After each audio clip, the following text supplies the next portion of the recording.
Director Cheryl. Present. And Jonathan Cox. Present. Deputy Chief. Okay. And myself. I'm sorry I was late. My computer had to update. Yeah, not a problem. Okay. Gene, Bruce McKimmy's here as well. Oh, hi, Bruce. How are you? Good. How's it going? Pretty good.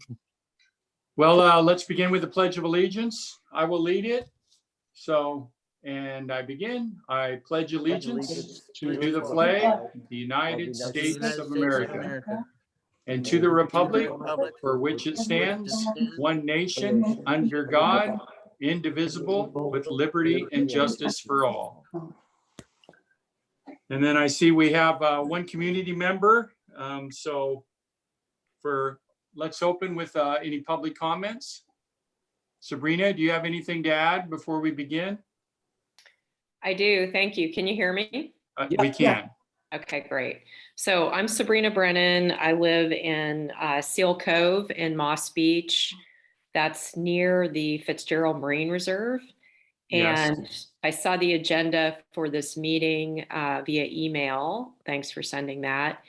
And it prompted me to come speak. And I'm speaking on behalf of some of my neighbors today in the Seal Cove neighborhood. I'm going to read from an email that I sent to Jonathan. And so far, I just sent it yesterday. I haven't, I've sent a couple of these. I haven't gotten a response back. So that's part of the reason I'm here. Looking forward to eventually hearing back on this topic. So here we go. Neighbors are concerned about increased fire hazard caused by dry tree trunks littering the Fitzgerald Marine Reserve. Logs are strewn all over the Fitzgerald Marine Reserve, trees are cut down, and the wood is never removed. County Parks cuts down trees and drags them through the Marine Reserve and uses the tree trunks as an unnecessary form of fencing. Cypress and eucalyptus logs should not be used as fencing. Please stop this practice and tell County Parks to remove the dead tree trunks. See the attached photos, and I sent, I think it was about 22 photos of some of the improperly discarded dry dead wood. Please let me know when the dead wood will be removed. If you need high-res photos and video, please let me know. And just on background, this has been a chronic problem for many years that's been getting worse, and we're seeing more and more logs all over the Marine Reserve land, and have tried talking with park rangers about it, and their only explanation for this practice is, well, we're using it in place of building fence. You know, they do really nice low fences in place of building fences, and also because they don't want to move the wood. So, you know, I get it, but it's dangerous and it's just adding to the fire load. We love our trees at the Marine Reserve. We love living trees. We don't like piles of logs all over the place. So I'm hoping that there could be a inspection at the Marine Reserve and some notice to the county that they need to pick up the trees that they chop down. Thank you. Thank you, Sabrina. Well, I'm going to quickly pass this to Jonathan and Austin for Chief Cox and Austin for any input, and who obviously, is this county parks or is this separate? That open space above belongs to county parks rather than the Marine Reserve. Is that correct? Or is it considered one responsibility? It's 100% county parks land. Okay. Okay, thank you. Yeah, thanks, Sabrina. We'll definitely pass that over to the fire marshal, and he can make a determination as to whether it poses an actual hazard and go from there. Thank you. I'll make a point to get out there later today or tomorrow and do an inspection and figure out exactly which areas are the most concern. And do you happen to have a contact? Have you been working with the the rangers, or does somebody have any history with this issue, or are we starting from scratch? I did get one response to my emails from Nicholas Calderon, and he's the director of county parks. And I would think he would be the, sort of the main contact there. And I can provide his contact info if needed. Perfect, thank you. Great, thank you, Sabrina.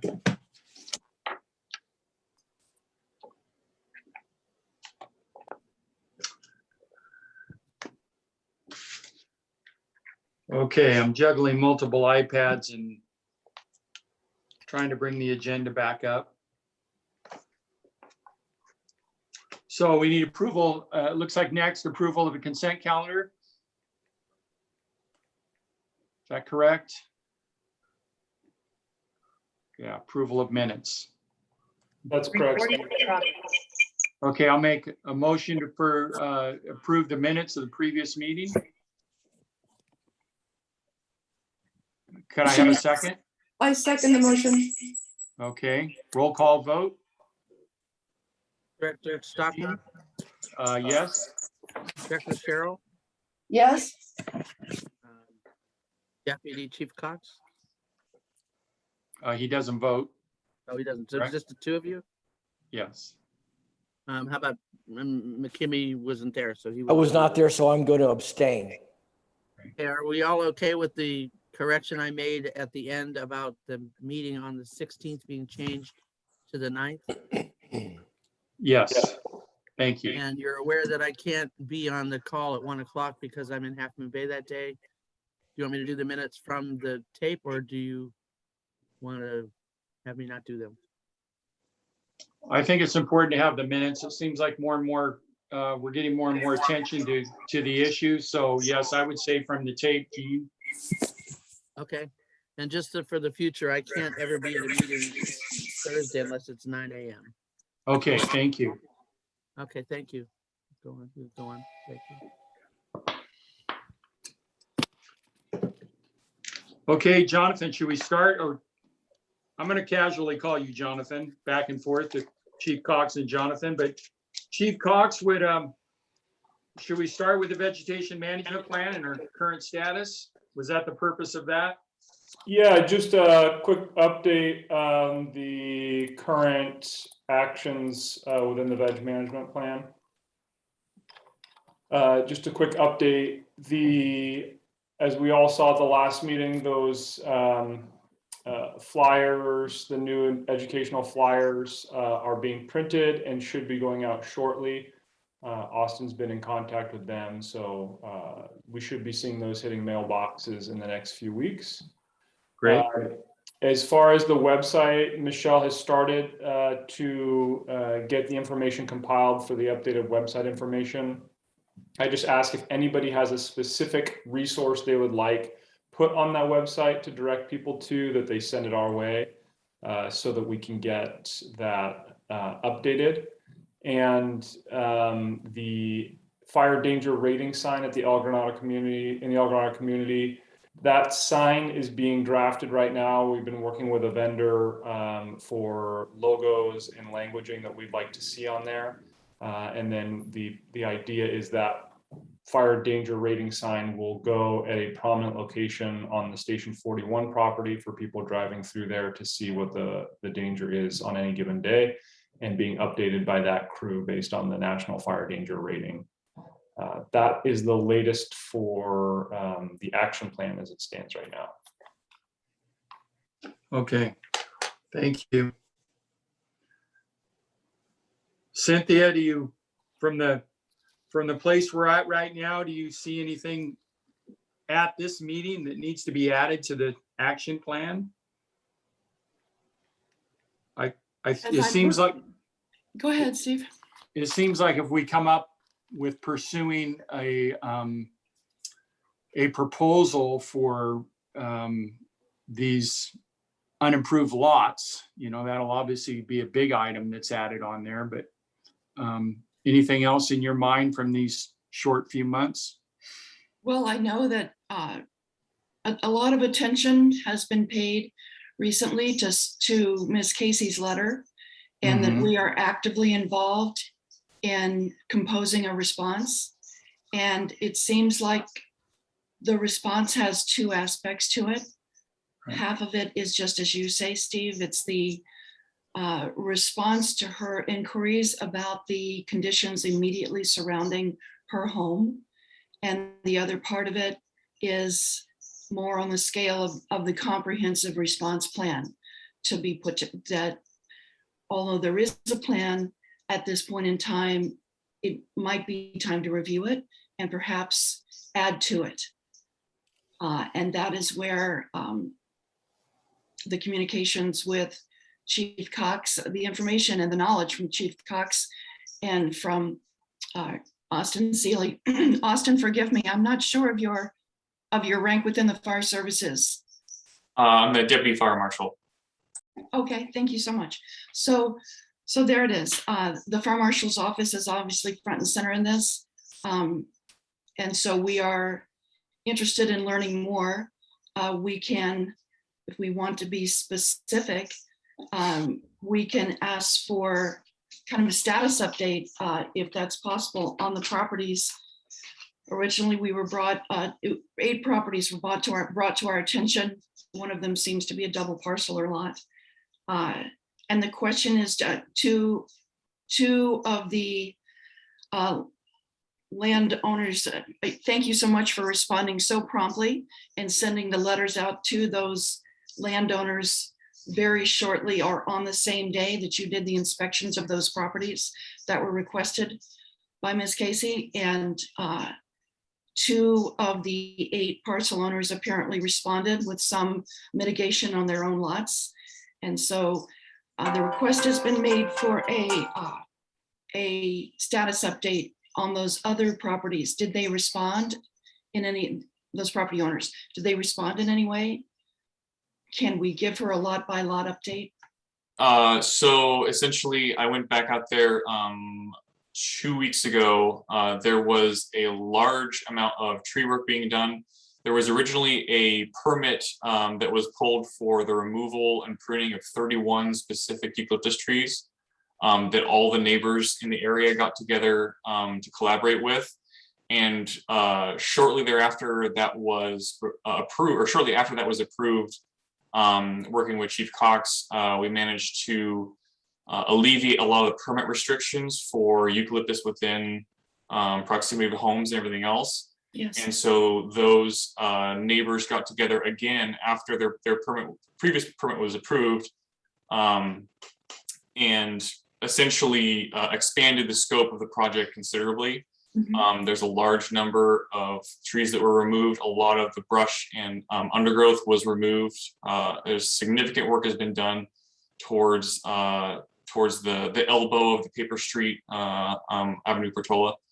And a lot of the hazard has been mitigated farther up from the actual pavement. However, the lots near Susan Casey's home, as well as lots directly next to where the pavement ends, are still out of compliance. I can go back and get some specific numbers on which ones were worked on. However, I believe the original 8 that we sent out, the 2 that were corrected, as you mentioned before, and then the other ones have had virtually no response. 1 or 2 of those may have been cleared with respect to the tree work that was been done. But I have to make sure, I have to go back and double check the APNs, but the vast majority of the ones that are close to the pavement have been untouched.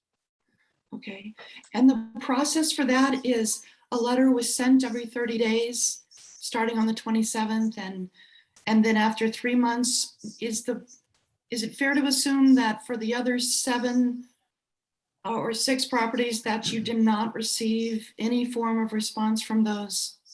I mean, is that the answer? They just didn't respond? Yeah, correct. There was no response. We actually received no response from any of the letters. However, obviously 2 of them complied with our standards, and that was essentially the response that we got with reinspection every 30 days. Yeah. I don't know if it's fair for me to ask you for just a sort of a ballpark, but to get that low response, 2 out of 8, is that pretty standard when you send out letters? Essentially, I've been doing this for a little over a year, and the letters that I have sent out, the vast amount of them are complied with, or at least I get a response for clarification on what exactly needs to get done, so they can manage the cost of the project of what, depending on what the work is. I will say that these 8 lots were some of the most extensive and probably the most costly lots that I've ever filed a correction notice against. Okay. And I'm assuming that has a large amount, a large part of why we got such little response on these lots in particular. The vast amount of correction notices that I put out are for like an updated weed abatement or a reduction of weeds, or particularly dead tree or limbing or something like that, which is usually done within the first 30 days, or it's not as nearly as extensive as these lots would require. I think that's a big key component in this. Well, that's such a good point. You know, when mitigation measures are extensive and expensive, is there anything we do to try to, or is there anything the landowner can do to try to mitigate their costs, or bring to bear other resources to help them clear those properties? Or is it well and truly on them, and they need to do this? Or after 3 months, it goes, is it true? It goes to the county district attorney's office and fines are imposed? So essentially that was a previous system that was employed. I did, with these particular lots, I did make contact with the county DA and try to see where we wanted to go from there. They essentially implied that it was legal and the board's decision about what we were going to do. I think that it was a relatively new scenario for this particular person I talked to. He was unaware of the vegetation management stuff. So I'm sorry, the first part of the question was, one more time? Is there any help we can give to homeowners who find themselves owning properties with extensive and costly mitigation requests? So essentially that's the conundrum that we're dealing with right now. Is previously the district held out the annual weed abatement program, which is essentially our way of managing the empty lots in the district. The only issue that we're running into is over the last 30 years, that's worked fantastically on the unimproved lots that had weeds on them. There's been such huge growth, as I'm sure you're very well aware, along the coast side, that the only lots that are really available anymore are the ones with heavy brush, steep terrain, or parcels like Avenue Portola, where without extensive work being done, that is not a mower or a weed whacker, there's no way to build on it left, right? So the weed abatement program on an annual basis has been doing its job fairly well for the low-lying lots with annual seasonal grasses. It does not consider things that require chipping, limbing, steep terrain. Essentially, our private contractor goes out with a mower, or well, we notify the residents, they take care of it or they don't. If they don't, then we hire a private contractor who goes out with a mower. And part of his contract is not to do brush removal, tree work, or any action on steep terrain, which is a considerable amount of the lots that we're looking at have one, if not all, of these aspects to deal with. And so the weed abatement program essentially is the property owner's best method of getting mitigation to their property in the past, and it just doesn't cover those aspects that we're dealing with now, essentially. You know, I've heard wonderful things about what has been accomplished in what we call branch 3 and 4, or the unincorporated areas, where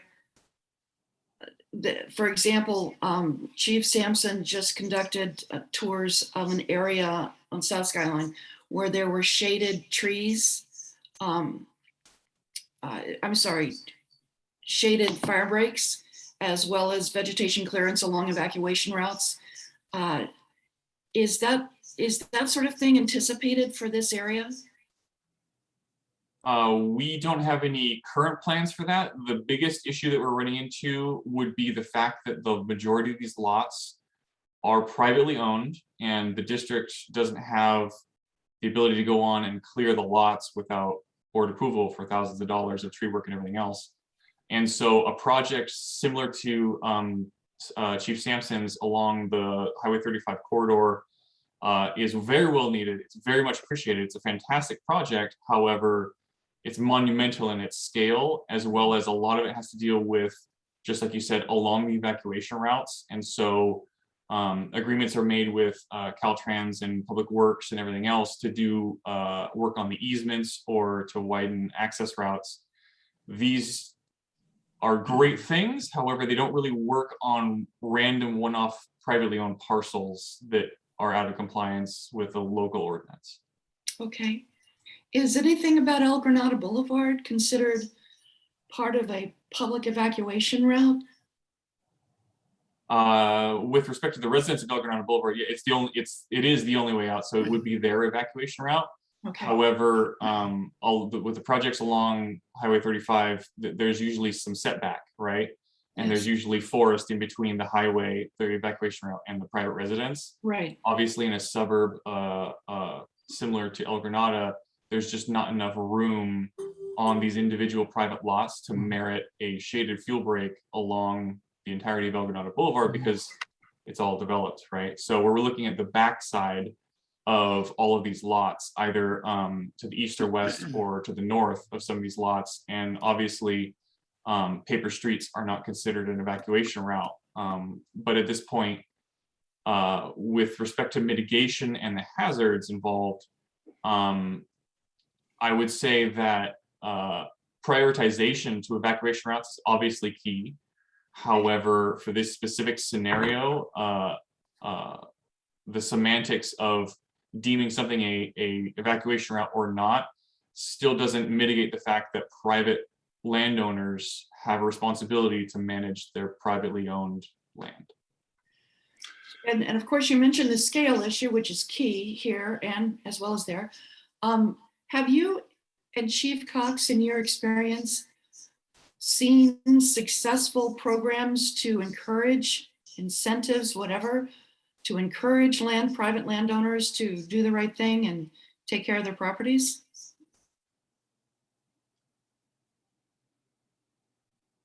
I haven't really dealt with that too much other than the incentive of providing for defensible space in case of the wildfire.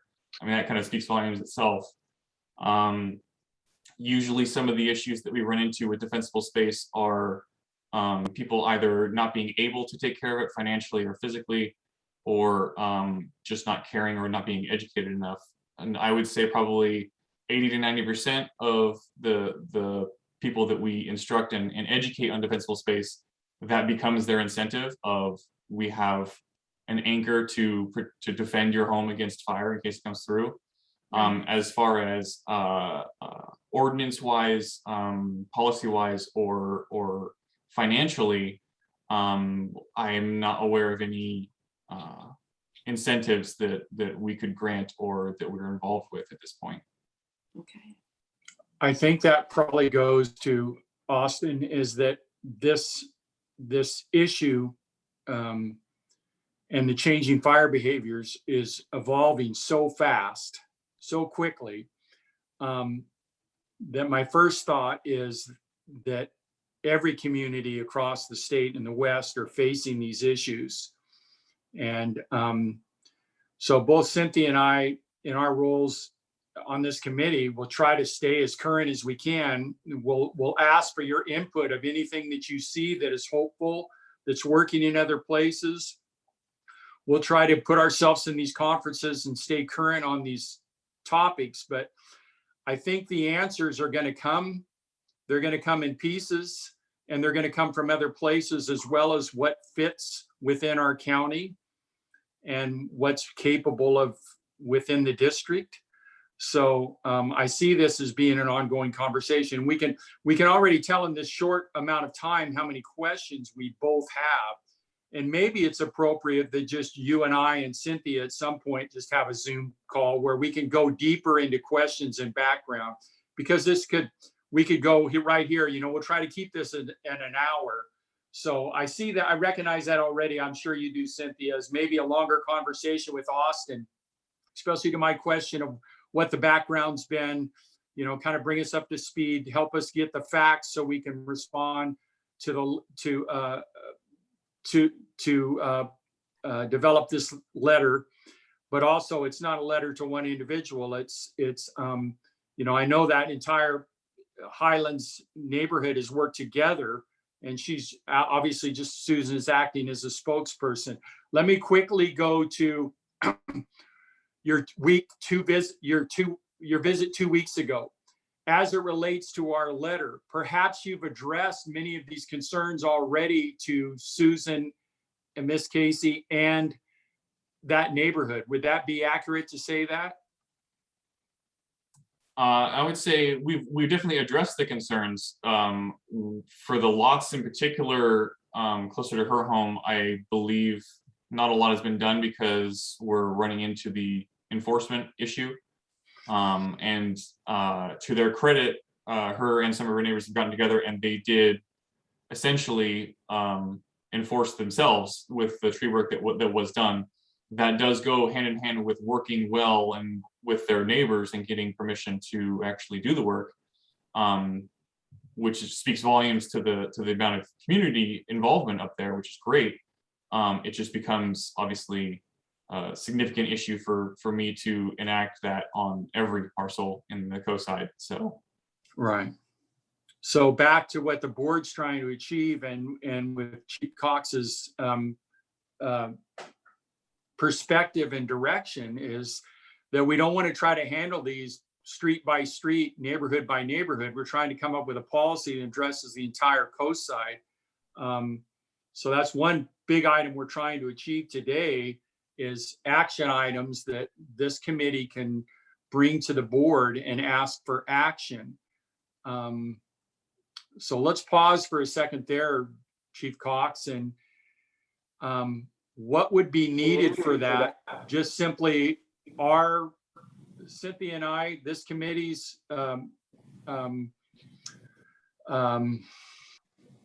suggestion to the board to pursue that evaluation. And my question is, for something like that, is there somebody that does that specifically for this type of issue, for this vegetation issue? So do you have some people you think, are there contractors out there that are prepared to bid on something like that if we bring that item forward? Or is it something that we're starting from scratch? Yeah, so I think what we've done already is Austin has actually over the last few weeks gone out in the high fire hazard and very high fire hazard areas of the district and audited all of the unimproved parcels in the district in those criteria. And he's working on a staff report that includes kind of a synopsis of what the status is. I can give you what I know kind of high level. And that's that in that very high fire and high fire hazard severity zones of the district, there's 238 lots that are unimproved. And of those 238 in that area, 100 are already within the weed abatement program. And Austin, please correct me if any of these numbers are incorrect as I go along. So that leaves 138 lots remaining, unimproved lots in the district's high fire hazard areas that are unmitigated. Then you have to look at the reasons why they might not be mitigated. And that includes they're in a riparian area. They literally will be impeding a riparian protected area. They're on such a steep slope that they can't be mitigated due to safety. And then 3, that there's just no access to them. They're landlocked or they're behind fences. You just literally can't get to them. And when you pull those out, you get to 62 lots that remain. So the lots that we can't access or have steep slope would obviously not be able to fall within a mitigation program or abatement program. But there is potential for 62 lots to fall within an updated weed abatement program. If you look at that, 62 doesn't sound like a lot, but when you're talking about, potentially $10,000 per lot, it's a lot. I think the policy decision really needs to come down to, do we focus on the very high fire hazard severity zone in the near term, and then in the subsequent year focus on just the high fire hazard areas? And really what I would recommend is that the committee really look at we have a weed abatement program, and this would be more of a fire hazard abatement program, just to kind of get the definitions separated so we don't get confusion. And do a couple years of fire hazard abatement on these identified 62 lots that follows the weed abatement program, but happens kind of at a different time of year. Thank you. This sounds like an excellent way forward. My purpose in focusing sort of hyper locally on a response to Ms. Casey's lots of concern or parcels of concern is that if we really understood how to answer, if there was a comprehensive answer to that level, that micro level, that perhaps that could be scaled. Because as everyone is saying, the overall scale of this fire hazard mitigation project on the coast side is large. So that is the hope, is that we are responsive to Ms. Casey, and we are also using that as an example to look at this larger picture. But what you bring up about the difference between weed mitigation and actually fire hazard abatement is critical, and that is our next step. Who do we need to gather together, or what resources create a fire hazard mitigation? When Deputy Fire Marshal Seeley, I'll get it out, was talking about the program that was going on on South 35, he mentioned multiple agencies that were involved in that. In order to create a fire mitigation or fire hazard abatement policy for the Coastside Fire Protection District, do we need to have multiple agencies involved? We don't. So this is simply following the fire code. We have the authority to abate property in the fire code. And this is solely a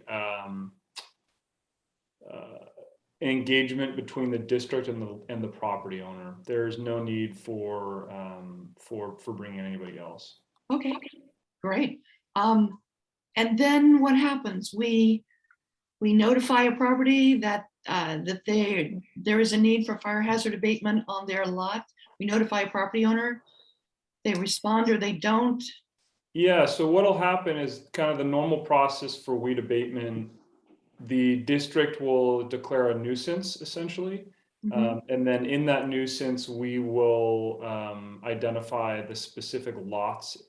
In this round, it would be the very high fire hazard severity zone lots that are unimproved and have access, are not on a steep slope and outside a riparian area.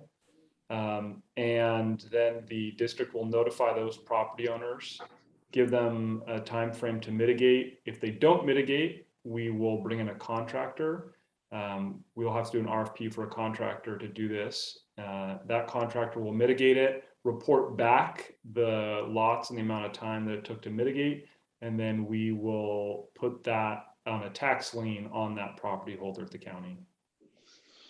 Do property owners ever object? Do they come back and say, if you touch my property, I'll sue you? Does that happen? Yes, Austin spends a lot of time talking to property owners who are either unhappy with the correction notice or the abatement process. You know, the argument is fairly difficult for them to argue that there's not a fire hazard. It usually comes back to the argument of I did the work, I don't think you should be charging my tax lien. That's where the real rub usually comes down to. I see. Chief, is this a dual path for what we've discussed so far? Is, making a fire hazard abatement a separate path, and then also still having RFP to gather information on the total number of lots and what the cost would be involved? Is that a dual path, or are we saying to choose the direction of the fire hazard abatement, and that we've really narrowed it down? We don't have a cost. You mentioned that the vendor, the contractor that would do that level of work would provide a sense of cost. So is that question clear? Do we still go the path of having an RFP of what the total picture is, or do we take the shorter near-term path? Yeah, I think my recommendation is that we take the immediate path of abatement on the properties. I think, Austin's probably done 100+ hours of the work that we would ask a consultant to do. Yes. By auditing the lots themselves. So I don't know that we gain that much value from trying to bring someone else up to speed. I think at least focusing on the very high this year and then the high next year. And I think there's a natural progression of, once they make it through the fire abatement program, they get enrolled in the weed abatement program to make sure they get maintained. And that's simply kind of a business process in the backside. But that is essentially going to add another 62 lots to the annual weed abatement program when this is all said and done. But I think, we know the barriers that we are faced with. We know the lots, so it's really just figuring out how much we want to bite off this year and next year versus, immediately. I really want to thank you, Chief Cox, and Deputy Fire Marshal Seeley, for all of the work that's gone on to this point. Clearly, you are very familiar with properties and what needs to be done about them. Are the 62 lots, do you put those in the $10,000 per lot category for fire hazard abatement? For budgeting purposes, yes. So we will budget an additional, if it's, let's say it's 20 lots in the first round, it will, we will conservatively allocate $10,000 per lot in the budget. And then we will, on the flip side, that will be on the expenditure side. And then on the revenue side, we will match that, because it is a revenue that comes in after the tax lien has been placed. What is the impact on the Coastside Fire Protection District budget of having to wait to be reimbursed for these expenses? So what we lose is just the opportunity to use that revenue somewhere else, right? On staffing or equipment, or if it's a long-term kind of revenue fund, reserve fund for, let's say, health retirement, or new station construction, we lose the opportunity to make interest on that money. So it's really, the health of the district financially is strong. It's just an opportunity loss more than anything on that money. Okay, but you have confidence that eventually we would be reimbursed? I am not going to commit to saying that we're going to get 100% reimbursement, because there's always the possibility that a landowner will default on their taxes. In that case, it really goes to the county level of kind of seizing that property. But I would say that in the past, our experience with weed abatement is the majority of our outlay gets reimbursed. Well, I think it's personally, for that amount of money, it's worth this first step to see how that plays out. I think the advantage of this approach, and Austin, I would ask your opinion on that. You've had that initial conversation, because it really comes down to get the money back for the district, to get those funds back. it has to be enforceable. And the enforcement is going to come, again, it's going to fall back to somebody, the liability, and it's going to come to the DA's office. And again, this is a topic the DA's office has never addressed or had to address. But it seems like with this direction and with a change in policy and expectations, that it gives more for the DA's office to work on. Would that be correct, Austin? And also allow you some time to strengthen that relationship and clarity to the DA's office to be the enforcement end of this approach? I believe if what we implement, such as Chief Cox is suggesting, where it becomes more of a district program for fire hazard abatement, the DA doesn't get involved in any of that part. Right. So that becomes our enforcement deal. Okay. The process where the DA gets involved is when individual lots get called out on their correction notices, right? So Right. this would not be part of, or the DA would not be part of a wide sweeping plan, obviously. Yes. With respect to individual lots, I can get together and have those conversations with the DA. We can see if we can strengthen any relationship there, but the authority still comes from the fire code. So I think that's our authority to cite the fire hazard comes from the fire code. The issue of enforcement is in need of a little harder outline right now, is what we're dealing with. Okay, that's clear. So I just, so I'm clear, sorry. Does that mean that we would strengthen or add to ordinance 2019-03 to go from weed abatement to fire hazard abatement? Would that need? No, it already includes fire hazard on there. Okay, good. The fewer roadblocks, the better, right? Yeah, that's right. Then before, the other issue, so I feel comfortable with that recommendation. We can ask further questions, but in the following meeting that we're going to have on the 9th. Are you comfortable with that, Cynthia? As far as the recommendation to the board for action items, as for the chief's recommendation, kind of process this and ask further questions?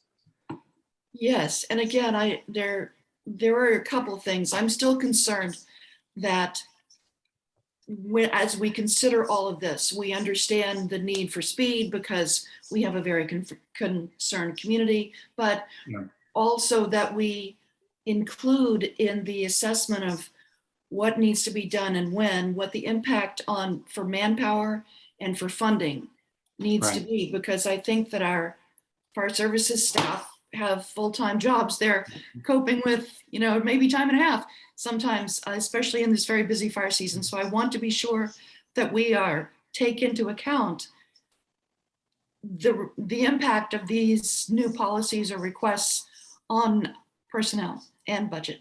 So that's one. And the second thing is, the second thing is that we are developing this specific response to Ms. Casey's letter, who is in the Coastside Fire Protection District jurisdiction. And we're using that to come up with things we can do at scale, but also from the top down, we're really looking at just exactly what Chief Cox alluded to, which is a phased and timed expansion of this program so that every neighborhood has an answer to what is being done and the time frame for that. And perhaps thirdly, there is a campaign in some way to publicly encourage landowners to step up. I agree with all 3 points. And I know from past experience, I would assume, Chief Cox, that when we come forward in this month's meeting, that you'll be prepared with those recommendations of how it'll affect staffing as well as cost, and any recommendations for additional staffing. Yep, absolutely. That's kind of going to be something concurrently that we bring forward to the board. And then to the letter, I agree. That's the other big item we're trying to achieve in this meeting. Cynthia, are you comfortable? And Austin, are you willing? Maybe just the three of us to Zoom to prepare this response letter.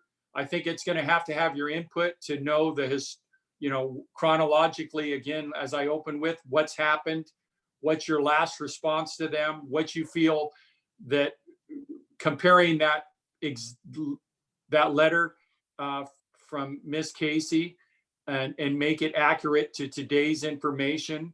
And then I see it as being two-part of kind of addressing the specific needs and her questions, kind of go with you point by point through those, because you probably have the most information and the most contact, and help Cynthia and I form that letter in response to her that's the most accurate, and also the most that has the most information of what the path we're currently taking to address the concerns of that Highlands community.